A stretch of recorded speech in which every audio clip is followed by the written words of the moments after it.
Greetings.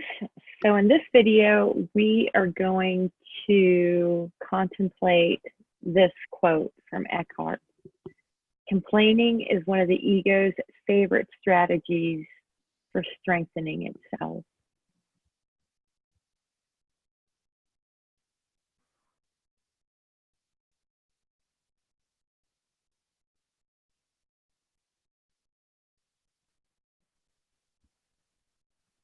So what do we do with the complaining mind?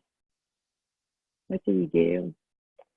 I have a couple other quotes that I pulled out. One of them is on the reactivity and coming to conclusions. So sometimes the fault that you perceive in another isn't even there. It is a total misinterpretation, a projection by a mind conditioned to see enemies and to make itself right or superior.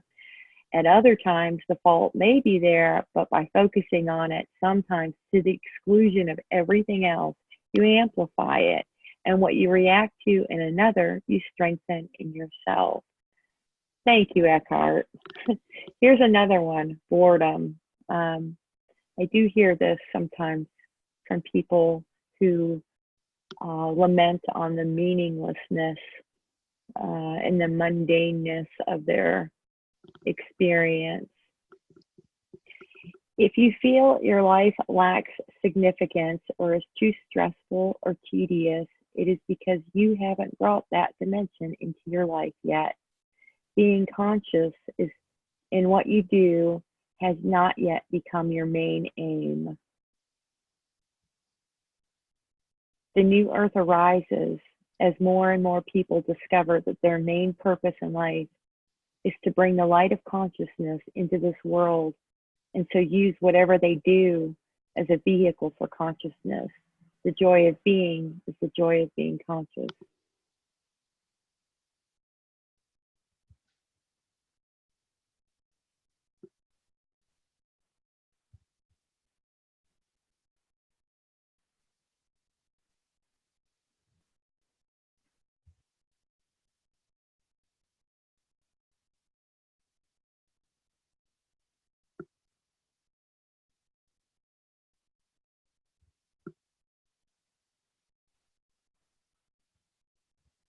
So of course, we're going to be bored and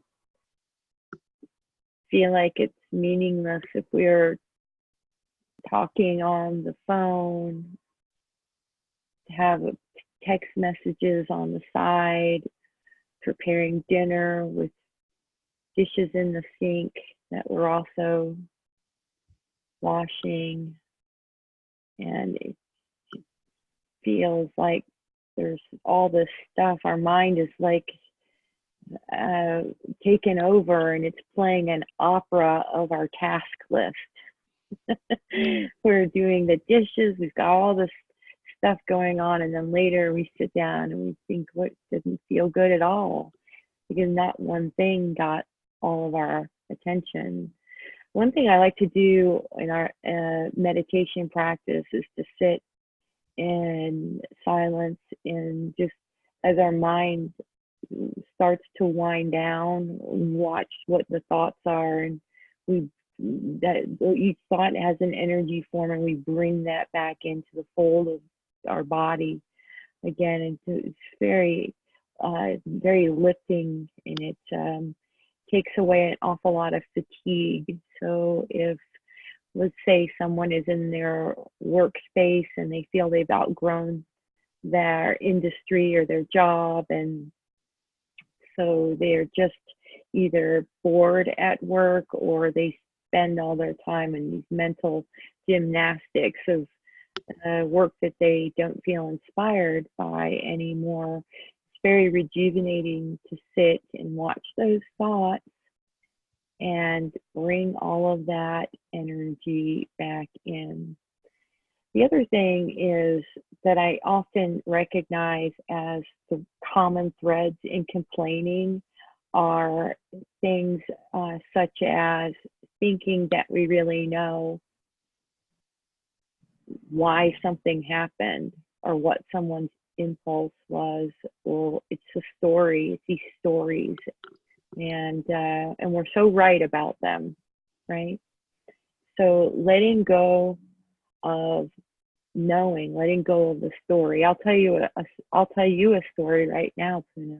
And I have a friend, and he got his car back from the mechanic. It's a very nice car, and he's got the beautiful car with the special suspension, I think is what it's called, and it's not right.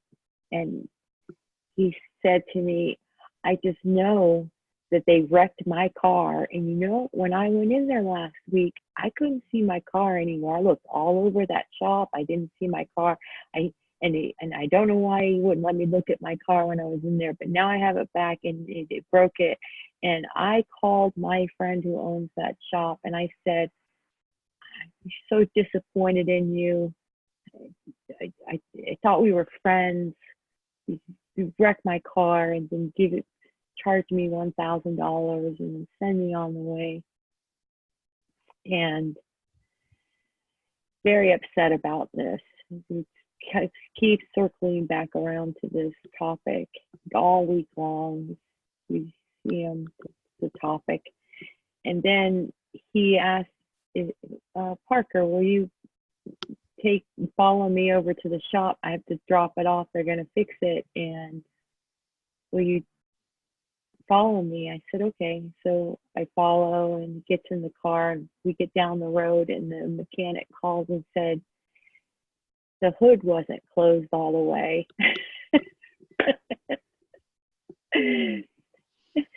All this upset, all this insanity, and the hood wasn't shut all the way, right? But in myself and with my story, how many times we think we know what's really going on, and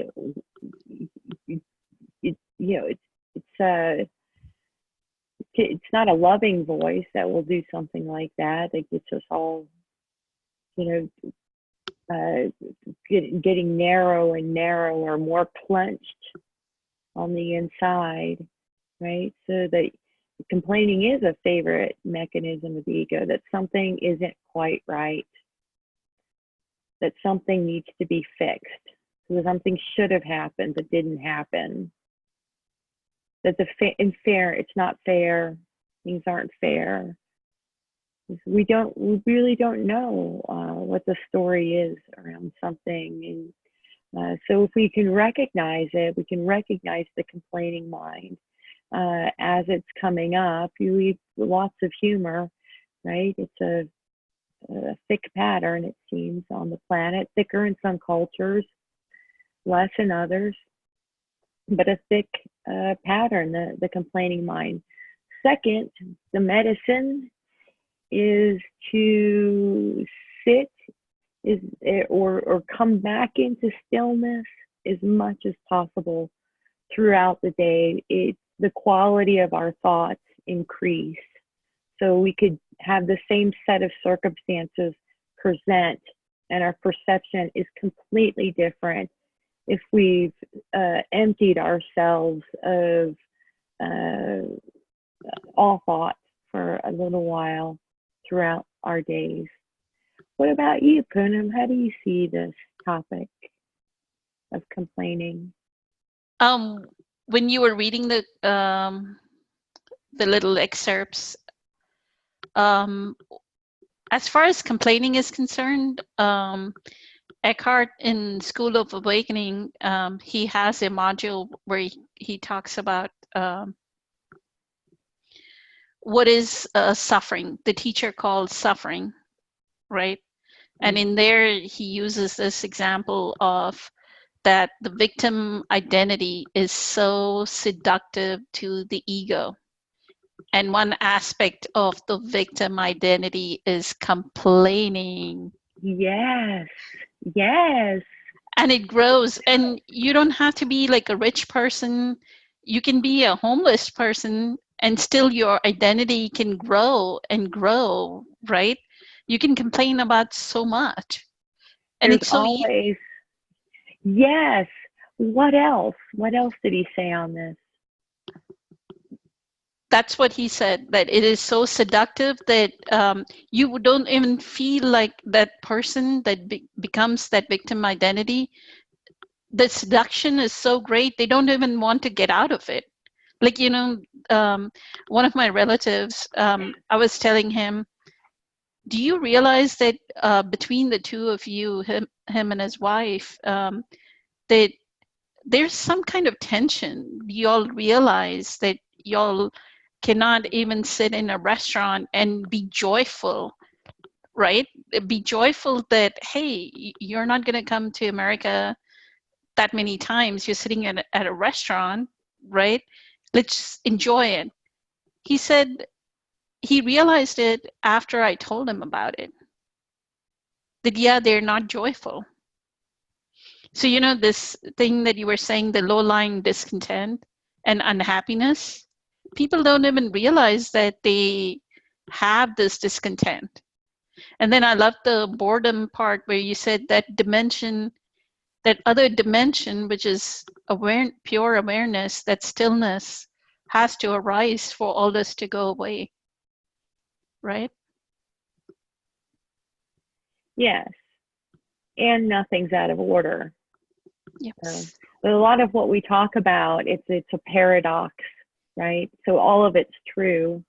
The complaints are true from their perspective. That's what um, makes it very easy to be around somebody that's carrying a vibration like that. It can go right through you, because you can, one, you're not resisting their perspective, because for them that is true. And it's not about being right, just offering a space for that kind of energy to dissipate. And then everybody needs that. I mean, for most of my life, I had no idea that what joyful even meant, right? So everybody in their own space and time will, everybody is growing. Every single human being is evolving towards this. There's no real specialness to it. Let's see if I have any more quotes here.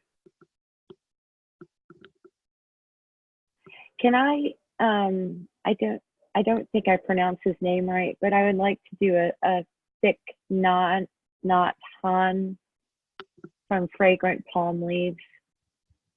If you were told that you only had 2 days to live, you might panic, unprepared to deal with such news. Or suppose your beloved tells you that she doesn't love you anymore and she is in love with someone else.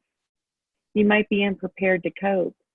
You are not prepared for these possibilities because you have refused to consider them. We do not like to think about things we find frightening or disturbing, so we pretend they don't exist.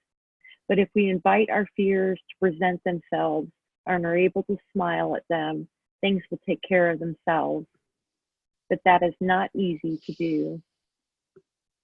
So I think the root of all of this is fear, right? Like if there's a soil that something grows in, fear would be a soil, I would say, right?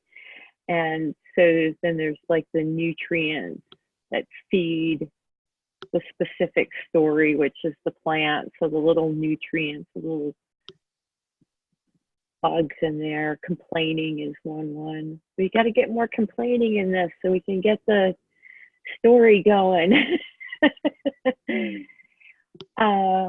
So that's, I think, feels like the end of it, the end of this topic. We sure would like to hear what others have to say on this, wouldn't we?